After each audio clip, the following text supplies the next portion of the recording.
let's get you details of the latest showdown between the Tamil Nadu government and the Modi government. This is focused on a location. This is an excavation site which you see on your screens, referred to as the Keeladi Excavation site.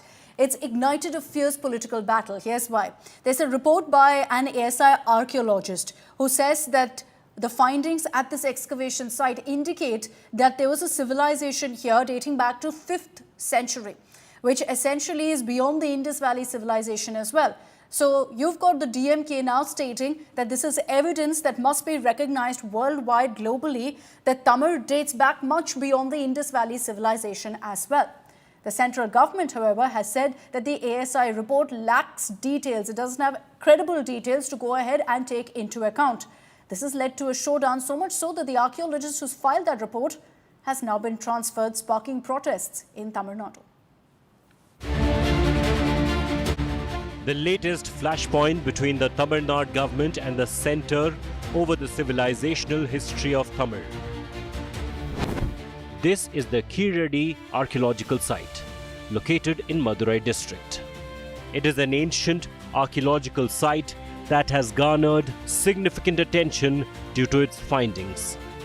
Excavations have unearthed over 80,000 artifacts, including Tamil Brahmi inscriptions, pottery, iron tools and beads, suggesting a literate urban civilization dating back to centuries ago. These discoveries challenge the prevailing historical narratives centered on the Indus Valley Civilization. And here's why it's turned into an ugly political battle.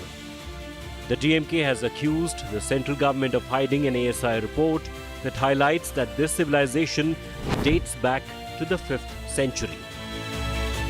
The controversy intensified in 2023 when archaeologist Amarnath Ramakrishna, who led the initial excavations, submitted a comprehensive 982-page report to the Archaeological Survey of India. However, the ASI has not published the report, citing the need for more scientific evidence. The findings which you are mentioning about, I'm aware of that, but they are not technically well supported and established yet. Lot of the things are to be done before recognizing or giving accreditation to the findings which are being presented by the archaeologist who had done that survey. Let them come with more results, with more data, more evidences, more proofs, because only one finding cannot change the discourse. And now the very archaeologist who had filed this report has been transferred, leading to a fresh political attack. DMK workers staged a protest today in Madurai, accusing the Modi government of attempting to downplay Tamil civilizational roots.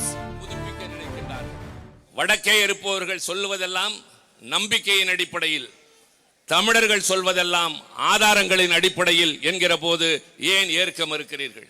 நம்மை பொறுத்தவரை ஆதாரங்களின் அடிப்படையிலே எங்களை அங்கீகரிக்க வேண்டும் என்று சொல்லுகிறோம். With elections coming up, the political fight between DMK and BJP is peaking. Keeladi is a very great thing, and there is no doubt on that. But any organization has its own policies, procedures, the way how to do it. So that is the reason the government has not rejected it. The government says that we need more scientific proofs and authentication. So if somebody is not there willing to cooperate or doesn't do anything, there are huge people are there, archaeologists are there, so definitely they will do it. An archaeologist of the government of India gives a finding based on carbon dating and spectrometry test. Why don't you accept that? They should be very happy about it. They should be very proud that in our country, in a place, we have a civilization which is 4,500 years old. But they don't seem to take pride in that. They want to belittle us. They want to conceal all these things. That is why we are up in arms against this strategy of the BJP. Keeladi, that carries answers to an ancient civilization, has now transformed into a reason for a political fight. On one end, union government claims that more scientific evidence is required to substantiate the findings. DMK government calls this nothing but excuses to erase Tamil antiquity, heritage, and is calling it as nothing but a cultural war. With Divyan, Pramod Madhav, for Indus Valley.